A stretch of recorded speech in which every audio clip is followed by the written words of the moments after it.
22장 11절부터 21절까지 말씀 한 절씩 교독하겠습니다. 아브라함이 그의 아들로 말미암아 그 일이 매우 근심이 되었더니 하나님이 아브라함에게 이르시되 내 아이나 내 여종으로 말미암아 근심하지 말고 사라가 내게 이른 말을 다 들으라. 이삭에게서 나는 자라야 내 씨라 부를 것이니라. 그러나 여종의 아들도 내 신이 내가 그로 한 민족을 이루게 하리라 하신지라. 아브라함이 아침에 일찍 일어나 떡과 물 한 가죽부대를 가져다가 하갈의 어깨에 메어주고 그 아이를 데리고 가게 하니 하갈이 나가서 브엘세바 방해에서 방황하더니 가죽부대의 물이 떨어진지라.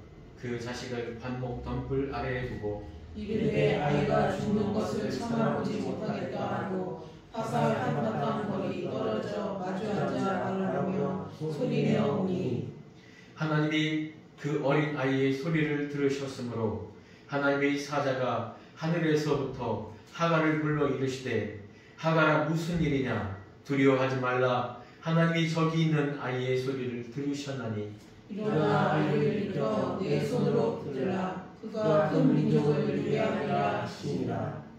하나님이 하갈의 눈을 밝히셨으므로 샘물을 보고 가서 가죽 부대에 물을 채워다가 그 아이에게 마시게 하였더라. 하나님이 그 아이와 함께 계시매 그가 장성하여 광야에서 거주하며 탈스러운 자가 되었더니 함께 읽겠습니다. 그가 파란 광야에 거주할 때 그의 어머니가 그를 위하여 애굽 땅에서 아내를 얻어주었더라. 아멘. 어제는 정말 비가 계속 주룩주룩 내리더라고요. 정말 그래서 어떻게 보면 하늘이 좀 맑게 청소가 된 것 같기도 하고, 오늘도 날씨는 흐리지만 그래도 좋은 날씨를 하나님께서 허락하여 주셨습니다. 지난 21장의 3반절에는 정말 참 기쁨의 웃음이라는 그 제목으로 말씀을 나눴었습니다. 정말 사라는 아브라함과 마찬가지로 정말 자식을 낳지 못함으로 정말 많은 수치를 당했죠. 정말 여인의 모모로서 정말 자녀를 낳지 못한다는 것은 그 당시에 상당한 수치였습니다. 그런데 어느 순간에 정말 하나님께로부터 그 언약을 받았습니다. 정말 자식을 낳으리라. 정말 아들을 낳으리라. 그러나 정말 그 시간은 얼마나 오래됐는지 모릅니다. 그 한 25년이라는 그 시간에 정말 여러 일들이 있었죠. 사라에게는 정말 더 고통이었을 것입니다. 아브라함에게도 기다리는 시간은 참 오랜 시간이었지만 사라 자신에게는 정말 큰 고통이었을 겁니다. 그러나 드디어 21장에서 그 아들을 낳았습니다. 그래서 사라는 이 말을 전합니다. 너무나 기쁘거든요. 이 기쁜 말을 전할 때 그 듣는 자들도 함께 기뻐한다고 했습니다. 그 이삭의 이름이 바로 그가 우스비루다 이 말이었습니다. 이 이삭의 이름도 하나님께서 지어주신 거죠. 생물학적으로 정말 불가능한 그 상태에서 기적적으로 하나님의 은혜로, 하나님의 언약으로, 하나님의 인도하심으로 이 자녀를 낳게 되었다는 것, 이것을 받아들이는 사라 자신에게도 정말 기쁨이지만 이것을 정말 얼마나 많이 이야기를 했겠습니까? 잔치에 모인 사람들에게 이야기했고, 정말 그 잔치에 모인 사람들이 그 이야기를 듣고 정말 나아가서 있는 곳곳에 자기의 처소에 가서 정말 하나님이 일하신 분이다. 정말 우리가 아는 그 사라, 자녀를 낳지 못하는 그 사라가 정말 아들을 낳았더라. 그래서 우리가 그 잔치에 갔다. 정말 이 기쁨의 소식을 점점 더 번져나갔습니다. 정말 이 기쁨의 소식을 듣고 정말 참으로 함께 웃는 자, 바로 그들이 복을 받는다는 것입니다. 여기에는 이삭이 태어난 그 기쁨의 자녀에 대한 소식도 있지만 더 강한 메시지는 무엇이냐면 하나님께서 정말 죽음의 존재인 우리에게 정말 생명을 인택해 하시고 그 생명이 자라나고 성장한다는 것을 보여주는 메시지인 것입니다.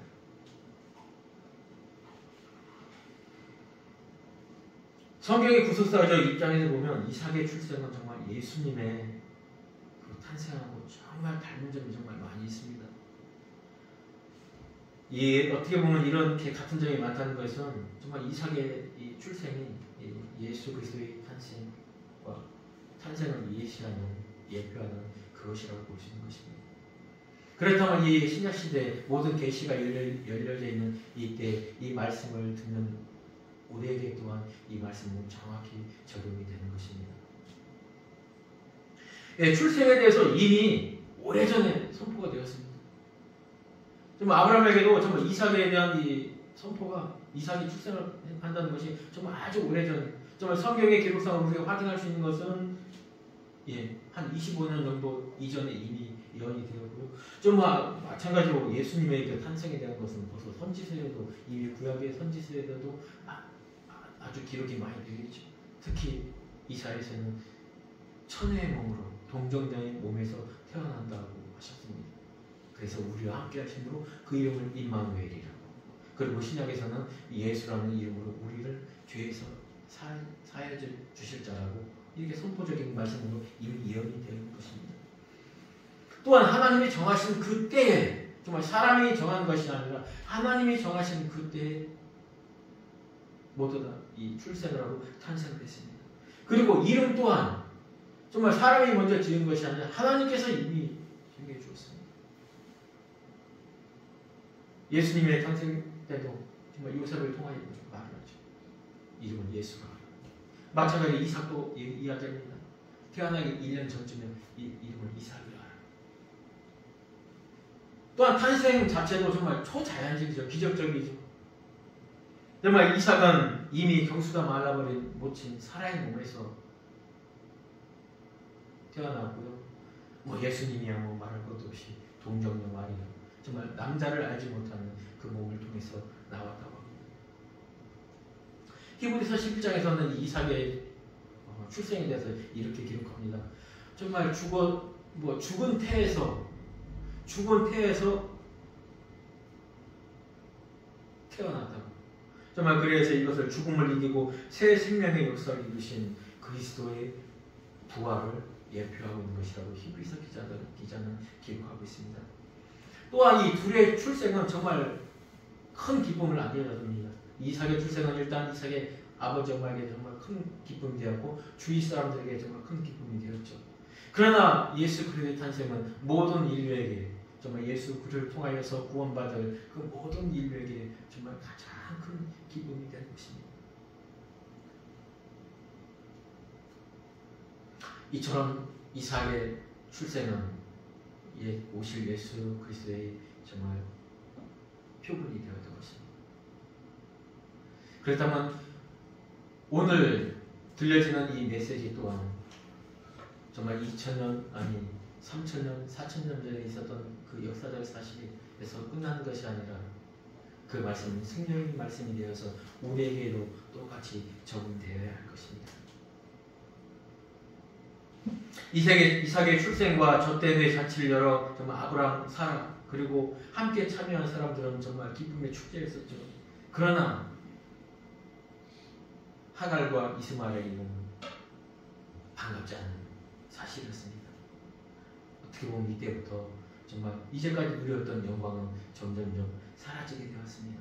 이삭이 태어나기 전 한 14년까지 하갈은 종의 신분이었지만은 정말 이는 정말 주인 아브라함의 사랑을 차지하며 살았을 것입니다.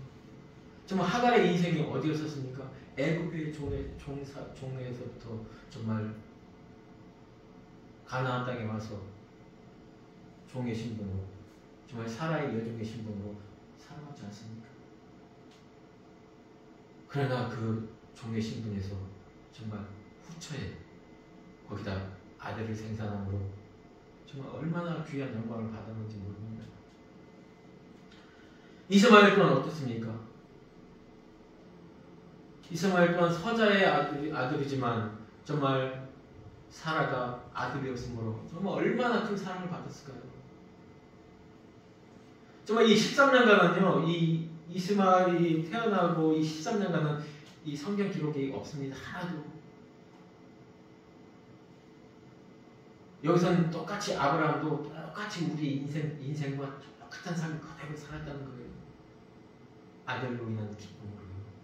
얼마나 기뻤겠습니까? 정말 낳지 못하는 그 몸에서 정말 죽은 태 같은 그 사라의 몸에서 정말 얼마나 또 이 아브라함이 사라를 사랑했습니까? 그 사랑하는 사람을 통해서 정말 아들이 태어났으니 얼마나 기뻐했겠습니까? 16장에서 사라는 아브라함에게 하게를 들여보냈을 때요, 이미 거기서 태어나는 아들이 있으면 그 아들을 후사로 삼겠다는 마음을 먹고 하가를 들여보낸 것입니다. 아브라함도 마찬가지 17장에서요 하나님한테 그러죠. 다시 한번 하나님의 언약을 기억해 주죠. 이스마엘이 아니라 너한테 분명히 내가 정해질 때 사라를 통해서 아들이 날 것이야. 그때 아브라함은 이렇게 말합니다. 아유, 이스마엘이나 잘 자라게 해주십시오. 하나님 이스마엘, 좋게 생각하면은 하나님 이스마엘을 주셔서 정말 이 건강하게 자라게 해서 얼마나 감사할지 모르겠습니다. 근데 또 주신다고요? 더 주시면 좋겠지만 우선 이 이스마엘 잘 자라게 해주십시오. 이렇게 고백을 했던 것입니다. 이스마엘을 후사로 삼겠다는 것이었습니다.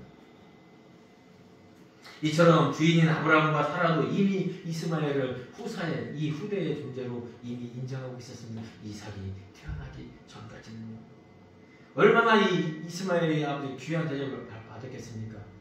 정말 많은 그 사람들, 많은 그 노비들로부터 정말 주인님의 아들로서 정말 가장 큰 영광의 자리까지 있었을 것입니다. 정말 이스마엘과 하갈은 둘이 있으면 정말 그런 이야기 많이 했을 것입니다. 자신들의 어떤 이 포부와 계획을. 그러나 이스마엘은 이삭에 태어나고 그리고 잔치가 이루어진 후부터 근심이 생겼을 것입니다. 다시 인간적인 인간이기 때문에. 이때 나이 이스마엘의 나이가 17세였으니까요. 얼마든지 엄마 하갈과의 대화와 이야기를 통해서 또 큰어머니 사라, 아버지 아브라함, 그리고 주위 많은 사람들부터 들려진 이야기들이 많이 있을 것입니다. 이제 이스마엘은 쫓겨나는 것인가? 이스마엘은 어떻게 되는 것인가? 정말 이삭이 이제 우리의 새로운 주인이 될 것인가? 이런 말들을 통해서 정말 이스마엘도 정말 근심이 많았을 것입니다. 그런데 일은 발생하고 맙니다. 사라의 권유를 통하여서 정말 아브라함은 하갈과 이스마엘을 쫓아내야 되는 그 시기가 왔던 것입니다. 한번 11장 한번 우리 한번 같이 보겠습니다. 11장 11절 한번 같이 보겠습니다. 같이 읽겠습니다. 아브라함이 내 아들로 말미암아 그리 매우 근심이 되었더니 하나님이 아브라함에게 이르시되 내 아이나 내 여종으로 말미암아 근심하지 말고 사라가 내게 이른 말을 다 들으라. 이삭에게서 나는 자라야 내 씨가 부를 것입니다. 여기 아브라함이 매우 근심이 되었다고 하는데요. 일반적으로 어떡하지, 이 아들을 보내야 되는데, 이런 근심 걱정은 여기서 끝나는 것이 아니에요. 여기 이 근심이라고 번역된 이 라라는 이 히브리어는요, 산산조각으로 깨트려진 것에 대한, 깨트려진 것, 거기에 대한 상처라는 것이에요. 거기에 대한 그 망가진 상태라는 게 이 아브라함의 마음이 쓸모없게 되었다는 뜻으로요. 뭐냐면 아브라함은 이스마엘을 같이 키우고 같이 데리고 다니면서 어떤 생각을 했겠어요? 이스마엘은 단지 그냥 아들이 아니라 이스마엘은 내 이 후사를 위해 내 재산, 내 기업을 물려받을 그 이스마엘이에요. 그 이스마엘을 데리고 다니면서 땅과 정말 목초지와 모든 것들을 정말 샘물이 어디 있는지를 다 알려주며, 그리고 이스마엘을 통해서 정말 앞으로 이 기업을 어떻게 이끌어갈 것인가, 그 모든 비전과 꿈들이 다 있었다는 거예요, 이 아브라함에게는. 근데 그 모든 것이 쓸모없게 깨졌다는 거예요. 왜? 어떻게? 쫓아보내라는 얘기예요, 사람은. 내가 이 이스마엘과 하갈에게는 아무런 기업도 주지 않겠노라는 얘기예요. 왜? 그때 당시 반석은 그렇게 됐었으니까요. 그거에 대해서 아브라함의 그 포부 이스마엘과의 그 청사진은 그냥 쓸모없이 깨져버렸다는 거예요. 얼마나 마음이 고통스럽겠습니까? 아브라함이 사라를 바라봤겠습니까? 아브라함과 사라의 관계는 정말 더 예전처럼 그 아름다운 관계가 아니라 정말 안타까운 관계였을 것입니다. 얼굴도 보지 않고 정말 함께 식사도 하지 않은 그런 자리였을 것입니다. 그런 관계가 지속되는 가운데 하나님께서 누가 해결하겠습니까? 이 일을. 아브라함과 사라는 절충점이 하나도 있지 않은데요.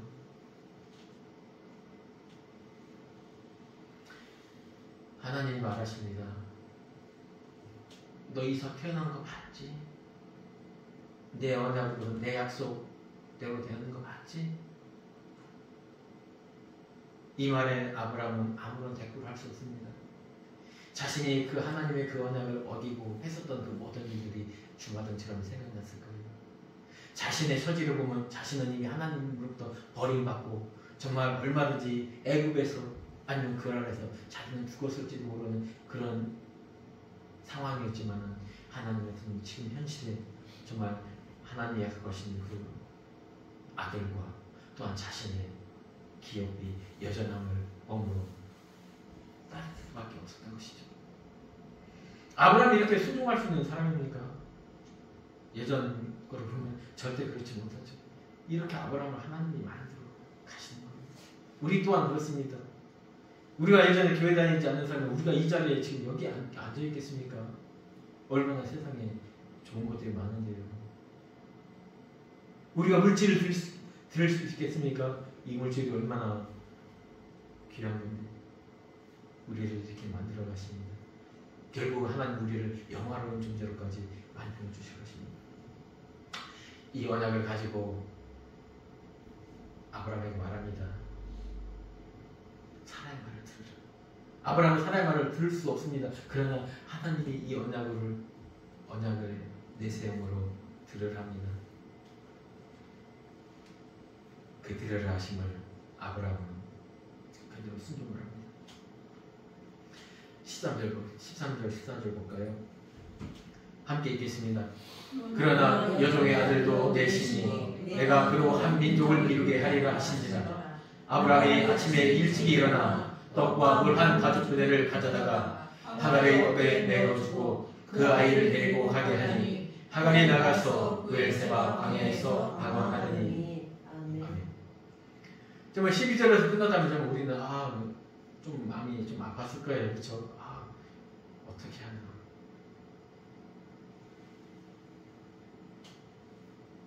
십 16장에서는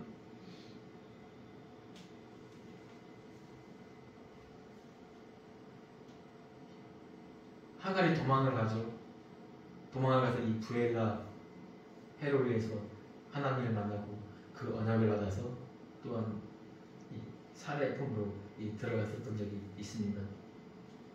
이 13절은요, 이 아람 민족의 어떤 이 기원인 거예요. 정말 지금의 그 사우디아라비아, 예멘, 그리고 뭐 시리아 그쪽에까지 이 이스마엘의 어떤 자손들이 지금도 거주하고 있습니다.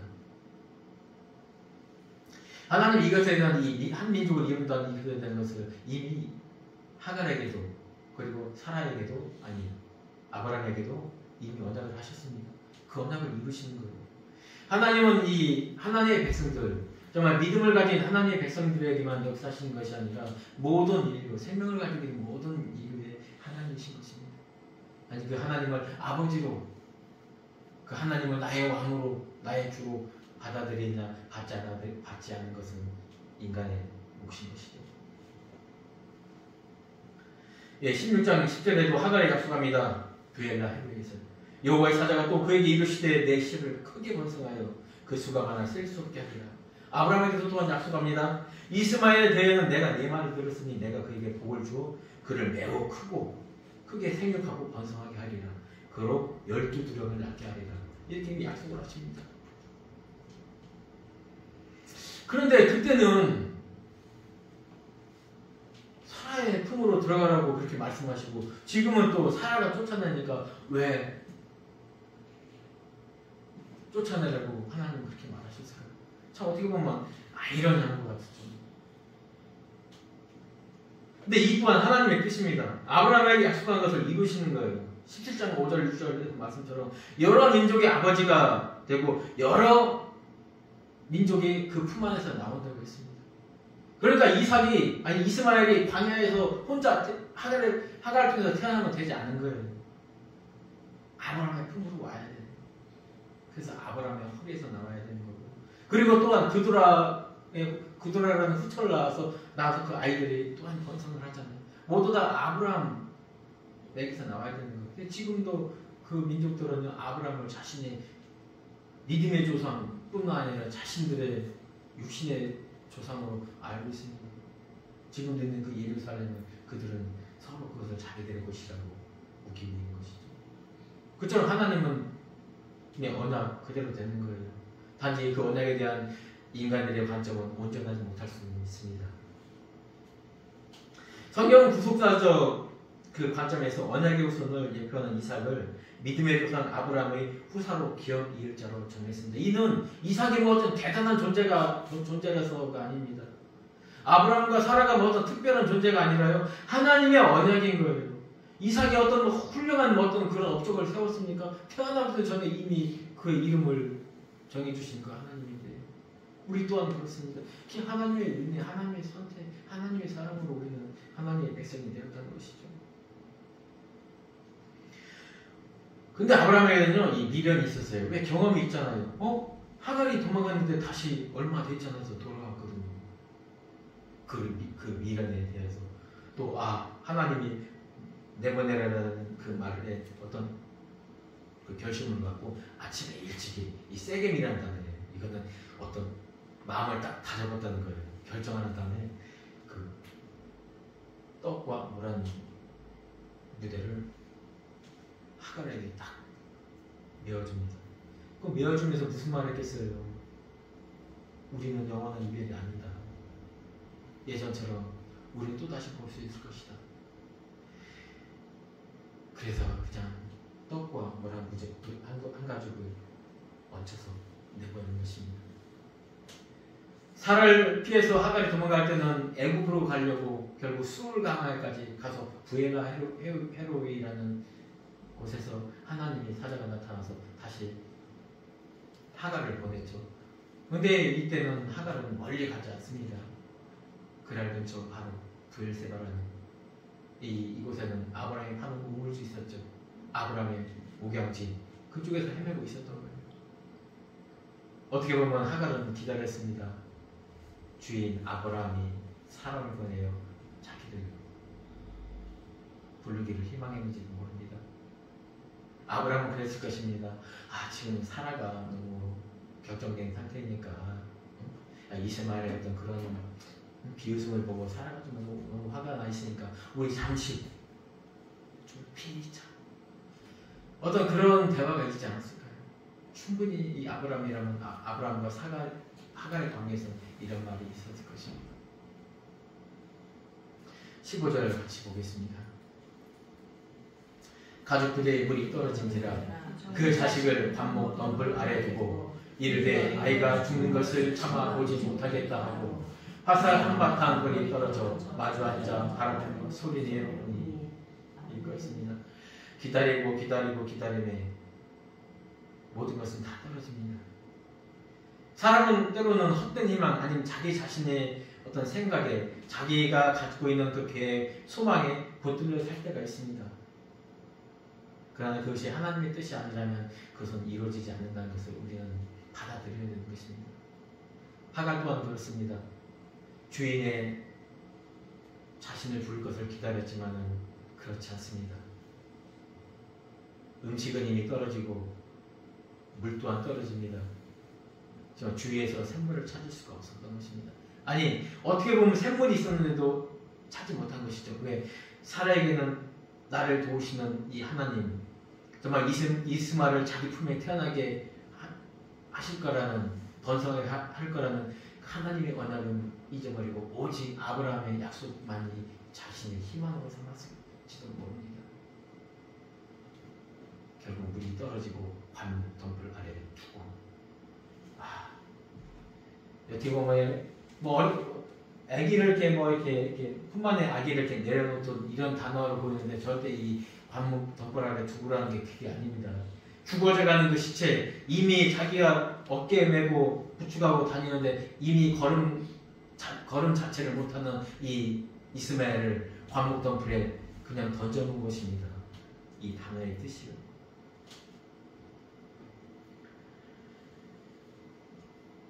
광야에서 물이 떨어졌다면 결국 죽는 것이죠. 이 관목덮을 또한 이 정말 단어는 이 처음 쓰여진 곳이 바로 이 창세기입니다.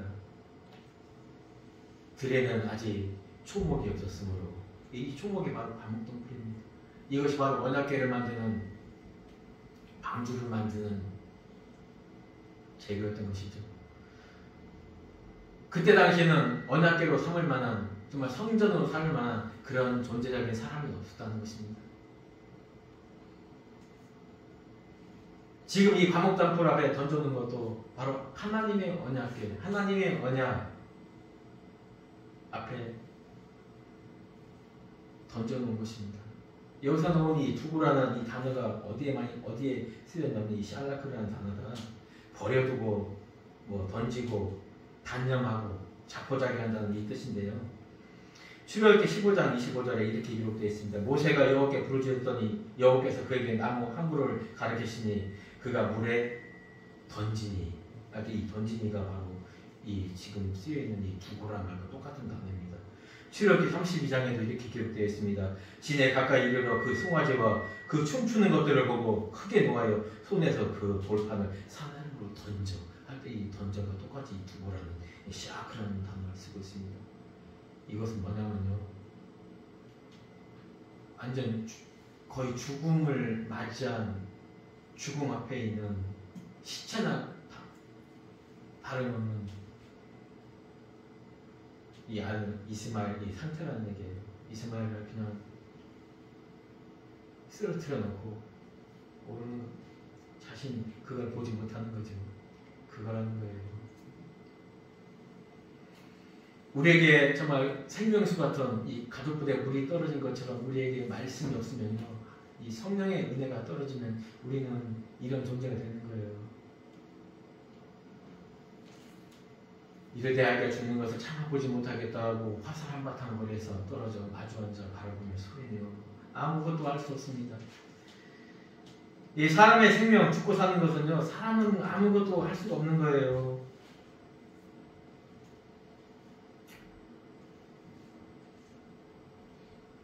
엄마 하나는요, 이 아들을 얼마나 살리고 싶겠습니까? 그러나 할 수 있는 것이 하나도 없어요. 사랑하는 내 부모, 내 형제, 내 자매, 아니 내 사랑하는 연인을 위해서 내가 그 사람의 내가 죽어준다고 해도 그 사람을 죽어가는 그 사람을 살릴 수 있는 것이 없는 것입니다.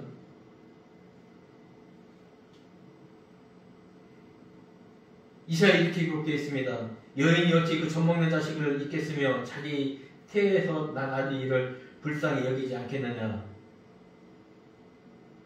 그런데 그들은 혹시 잊을지라도 나는 너를 잊지 않을 것이다. 이 말씀은 왜 기록되었냐면요, 사람은 죽을 수밖에 없는 존재라는 걸 너무 잘 알죠.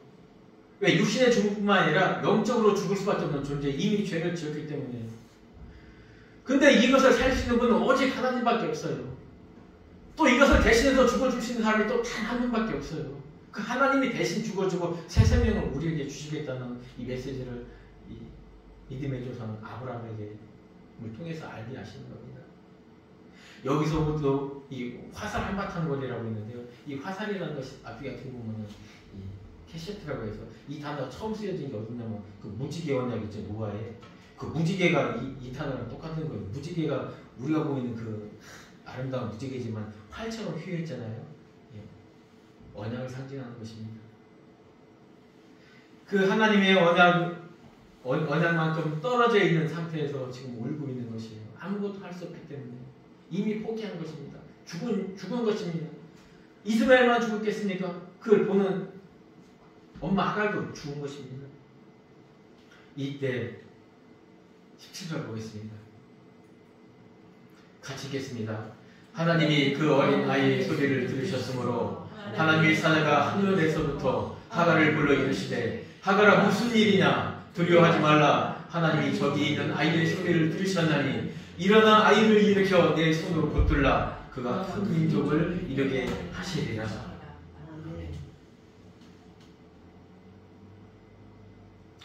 하나님은요, 아까 말씀한 것처럼 우리의 하나님의 믿는 백성들뿐만 아니라 그렇지 않은 존재에게도 똑같은 그 생명을 귀하게 여깁니다. 근데 웃기죠. 하갈이 소리내서 어떻게 울고 여기에는 그냥 소리내 울었다고 했는데요. 원래 그 흥정역에는 어떻게 했냐면 방성되고 계셨다고 개성통곡 이 단어로 쓰여져 있습니다. 여기에는 얼마나 아브라함과 사라에 대한 미움도 섞여 있을 것입니다. 모든 세상에 원망이 있었을 것입니다. 그런데 하나님이 하나님 사자가 내려오는데요. 와서 얘기해요. 내가 그 아이의 소리를 들었다고.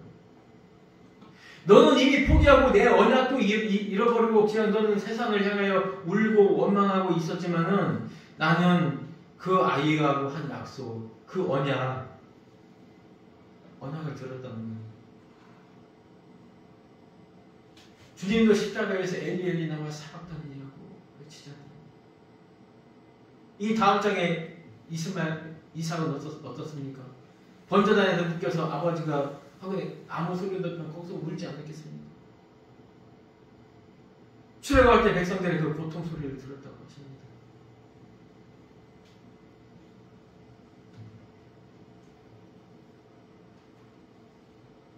죽음을 직면한 이스마엘 살리기 위하여 하나님이 일하신 일입니다. 바로 천사를 내려보내죠. 이삭도 마찬가지잖아요. 아브라함이 칼을 꽂으려는 그 순간에 얼마나 그랬든지 하나님이 내려오십니다. 하나님은 우리 생명에 대해서 그렇게 귀하게 여기신 거예요.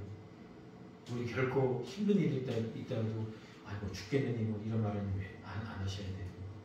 오히려 그럴 때 하나님이 나를 향하신 이 사랑을 생각하시는 것입니다. 죽음을 직면한 아이의 소리를 들으시고 아이를 살리라 하시는 것입니다. 하나님께서 직접 일으키시고 물을 주어 마시게 하겠습니다. 성원이는 뭐 하갈을 굳이 불러서 할 필요가 있겠습니까? 그 자리에서 하나님의 사자가 얼마든지 물을 마시게 할 수도 있는데요. 하나님은 또한 그렇지 않아요. 왜? 하갈이 또한 이스마엘을 하갈의 씨라고 해요. 하나님은 가장 가까운 사람을 통하여 역사를 하십니다. 하나님 성도에게 떡과 포도주를 우리에게 이미 내어주셨고 이 광야로 내보내셨습니다. 우리에게 있는 떡과 포도주는 우리에게만 필요한 것이 아닙니다. 우리에게 이 떡과 포도주를 나누는 그런 사람이 되어야 되는 것입니다. 정말 하나님의 기적을 베풀어서 하나님의 전능하심으로 얼마든지 한 사람 한 사람을 정말 하나님의 백성으로 만들 수 있습니다. 그러나 그것은 비인격적인 그 상태에서 비인격체인 상태에서 하는 거기 때문에 아무런 소용이 없는 거예요. 하나님은 그런 구원을 원하시는 것이 절대 아닙니다. 주님과 동행하는 성령의 인도하심을 받는 성도의 입술, 성도의 삶을 통하여서 그 빛을 비추고 그 빛을 보고 마음을 열고 회개하고 다가오는 그 사랑을 하나님은 원하시는 것입니다. 그것 또한 그 사랑을 불러내기 위하여 우리를 매개체로 쓰고 있는 것입니다. 우리 한 사람 한 사람의 삶이 그만큼 중요한 것입니다. 정말 교회에 나오자마자 정말 나온 그날만 많은 문제가 해결되고 정말 어떻게 보면 복권이 당첨되고 일확천금이 생기는 그런 일이 교회에서 일어나지 않습니다. 60살 된 사람이 30살 젊은 시절로 돌아가는 거 그런 일이 없습니다. 그런 일이 있다면 정말 많은 모든 사람들이 구름대처럼 오겠죠. 예수님의 기적을 보고 정말 몰려든 것처럼. 그러나 하나님은 그들을 원하지 않습니다. 여러분, 새 생명은 죽음을 전쟁합니다. 우리에게 주어진 이 새 생명은요, 우리 그리스도의 죽음을 대가로 우리에게 주어진 것입니다. 오늘도 하갈과 이스마엘도 죽음을 경험한 다음에 죽음 앞에서 하나님의 은혜로 다시 사는 것입니다. 죽음을 경험하지 않고 부활을 얻습니다. 우리에게 고통과 정말 우리의 가슴을 찢는 이 회개가 없다면 우리에게는 새 생명이 없는 것입니다. 아까 그랬죠. 여인이 정말 자기의 아들을 때로는 잊을 수 있지만 하나님은 잊지 않는다고요. 하갈은 이미 자기 아이 이스마엘을 포기했지만 하나님은 이스마엘을 포기하지 않아요. 그래서 어린아이의 소리를 들었다고 표기가 되어 있습니다. 결국 그 아이를 일으켜 세우게 되죠. 일어나 아이를 일으켜라는 이 단어가 바로 쿰입니다. 난리나 쿰이 있죠. 난리나 쿰. 우리 신약의 그 쿰이라는 단어와 이 일어나라는 단어, 그가 똑같은 단어입니다. 일어나 일으켜 내 손으로 붙들라. 이것은 뭐냐면 이미 생물학적으로 내가 하나님의 사자가 있지 않았으면 죽었던 존재라는 얘기예요. 죽었던데 다시 일으킨다는 것이 바로 이 쿰입니다. 난리나 쿰. 소녀 일어나. 죽은 자 소녀 일으키는 그 단어를 쓰고 있는 거예요. 내 손으로 붙들라. 근데 그를 일으키는 것뿐만 아니라 손으로 꽉 붙들었는데 손으로 잡아서 그냥 일으키라는 것이 아니라 잡아 일으키면서 하나가 되라는 얘기예요. 즉 죽었다 일어난 자와 하나가 될 때 네가 연합하고 그럴 때 하갈 너도 사는 거야. 네 육신은 지금 뭐 죽지는 않았지만 내 영혼은 죽은 거다. 언약 관계가 끊어져. 그러나 네가 죽었다 살리신 그 하나님, 그 죽었다 살아난 그리스도를 네가 붙들고 연합할 때 내 영혼은 사는 거라는 이 메시지를 주고 있는 것입니다.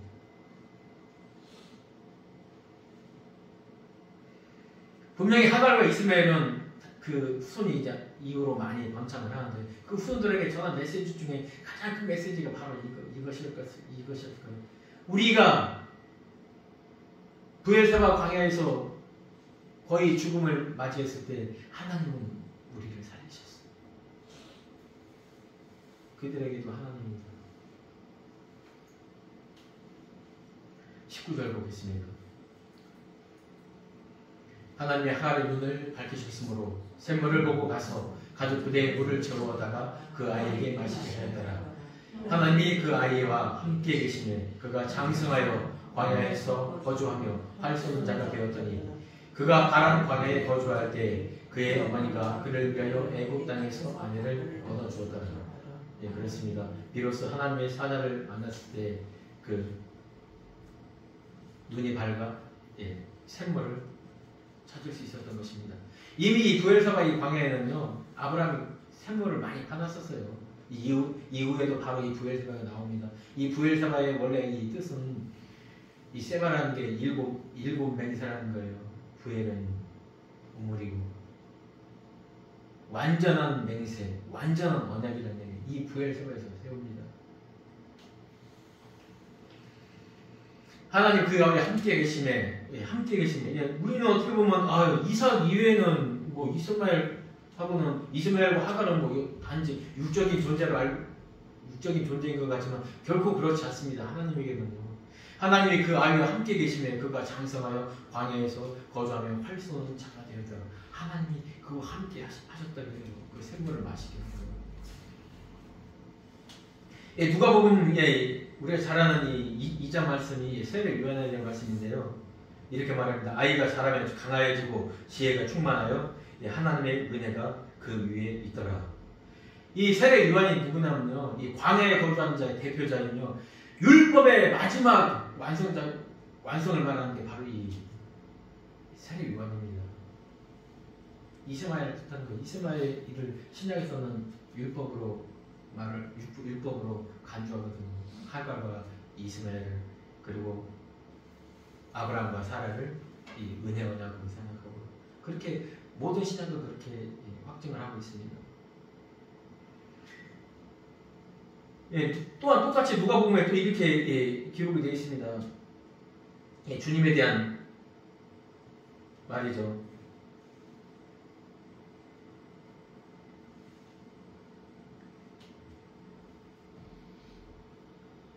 점점 자라나면서 지혜가 충만해진다. 아기 예수도 세례 요한의 어린 시절도 말할 수 없이 이삭에게도 그렇게 했겠죠. 이스마엘에게도 똑같이 그렇게 한다는 것입니다. 장성하여 광야에서 거주하며 활 쏘는 자가 되었더니 이 활이 똑같은 아까 말한 그 무지개하고 똑같은 거예요. 이 언약으로 살아가는 존재가 되었다는 거예요. 그 언약을 기억하면서 여기 쏘는 자는 어떤 단어가 똑같냐면 번성하다는 단어가 똑같아요. 이스마엘이 번성할 것이다. 번성할 것이다. 내 자손이 번성할 것이다. 그리고 창세기 2장에서 내가 생육하고 번성하라. 똑같은 단어가 이 단어를 쓰고 있어요. 무지개는 캐샤트라는 거고 이 언약이고요. 이 이스마엘도 그 언약을 믿고 살았다니까요. 그래서 어느 정도가 됐냐면 그가 바란 광야, 정말 아름다운 광야, 정말 이 바란 광야라면요, 정말 아름다운 광야, 영화롭게 하는 라는 그 뜻이야. 이 바란이라는 것이, 이 바란이라는 뜻이 그곳에 거주하게 하고요. 즉 이스마엘이 존재하는 그 자리를, 그 광야를 그렇게 하나님이 풍성케 해주셨다는 거예요. 그래서 결국 그의 번역이 어디까지 미치냐면 애굽에까지 미쳐서 애굽 안에를 얻었다는 거예요. 애굽 안에를 얻었다는 건 단지 그와 철을 얻어서 결혼하는 걸로 끝나는 것이 아니라 그것까지도 번역이 미치는 거예요. 이삭의 아내는 누구죠? 자기 근처에서 얻지 않았습니다. 저 북쪽 하란에서 얻어옵니다. 남부 동서 모든 것을 아브라함에게 자손에게 주겠다고 하는 약속을 하나님이 하고 계시는 것입니다. 우리 교회는 참 여러 사람들이 존재합니다. 우리가 볼 때도 이때 저런 사람이지. 근데 어떻게 보면 어떻게 저런 사람이지. 법 없어서 설 뿐만 아니라 정말 존경받을 만한 사람도 있습니다. 어떻게 보면 우리 주위에 정말 범죄자도 있을 수 있습니다. 그러나 우리는 판단할 존재가 아닙니다. 우리는 전하는 자고, 우리는 하나님이 원하신 마음으로 하나님의 선한 빛을 비추는, 우리는 빛을 비추는 존재, 소금의 존재로 살아가게 되는 것입니다. 오늘 시간에도 정말 하나님은 우리에게 주신 떡과 포도주를 우리도 먹고 그것을 나누는 그런 존재로 살아가기를 하나님 원하십니다. 이 시간 우리 이 말씀을 정말 안에 가지고 한 1분 정도 묵상하며 기도하는 시간 갖겠습니다. 하나님 감사합니다.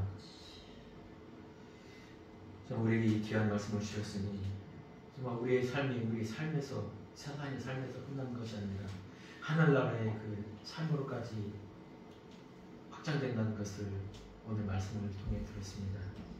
이 말씀을 인하여 정말 우리가 더 강건하여져서 정말 주님의 보내신 받는 자로의 삶을 잘 감당할 수 있도록 주님 인도하여 주시옵소서. 나마다의 삶 가운데서 그 떡과 포도주를 먹고 강건해지고 그 떡과 포도주를 나누는 우리가 될 수 있도록 주님 함께하여 주시옵소서. 아멘. 하나님 감사합니다. 정말 우리를 하나님의 백성 삼아 주시고 정말 귀한 또한 하나님의 보내심을 받은 자로 우리를 세워 주셨습니다. 우리가 그 일을 잘 감당할 수 있도록 정말 우리를 붙들어 주시옵소서. 우리가 세상에 살지만은 우리의 신인권은 바로 그곳에 있다는 것, 하늘에 있다는 것을 우리가 기억하여 주시옵소서. 이 땅에서의 미국 로마 신유권보다도 더 귀한, 오직 신의 선택을 받아서만 가는 그 민의 에클레시아가 아니라 하나님의 정말 빛과 하나님의 은혜로 얻은 그 에클레시아의 그 존재로서 살아갈 수 있도록 주님 인도하여 주시옵소서. 사랑하신 예수님의 이름으로 기도했습니다. 아멘. 이 시간 함께 일어나셔서 찬양하시겠습니다.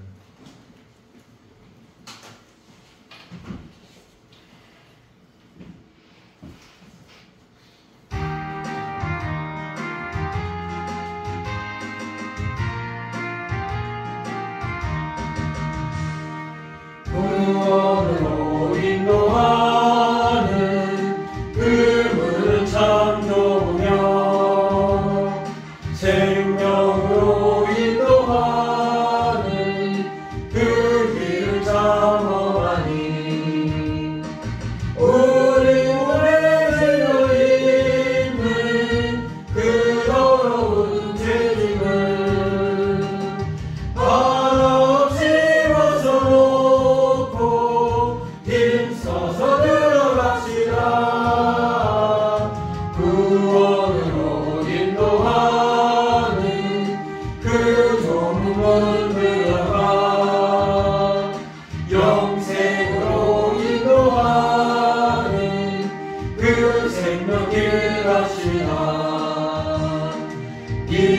세상에 많은 사람 큰 문으로 들어가 넓은 길로 갈지라도 멸망으로 끝나니 세상 어때 분이 영화 모든 내어버리고 주의 말씀 순종하여 그 생명길로 갑시다. 구원으로 인도하는 그 소문 들어가 영생으로 인도하는 그 생명길 갑시다. 구원의 문 열렸으니 주의 공로 힘입어 주저 말고 들어가서 생명길로 갑시다. 구원의 문 닫힌 후에 들어가고 싶구나. 한 번 닫힌 구원의 문 또 열려지지 않으리. 구원으로 인도하는 그 좋은 문 들어가 영생으로 인도하는 그 생명길 갑시다. 예, 주님 주신 복을 받겠습니다. 지금은 우리 주 예수 그리스도의 은혜와 하나님의 무한하신 사랑과 성령님의 감화, 감동, 교통하심이 이 자리에 있는 모든 성도들 머리 위에와 자녀들 위에와 가정 위에와 하는 모든 일 위에 영원토록 함께 할지어다. 아멘. 함께 식사하시겠습니다.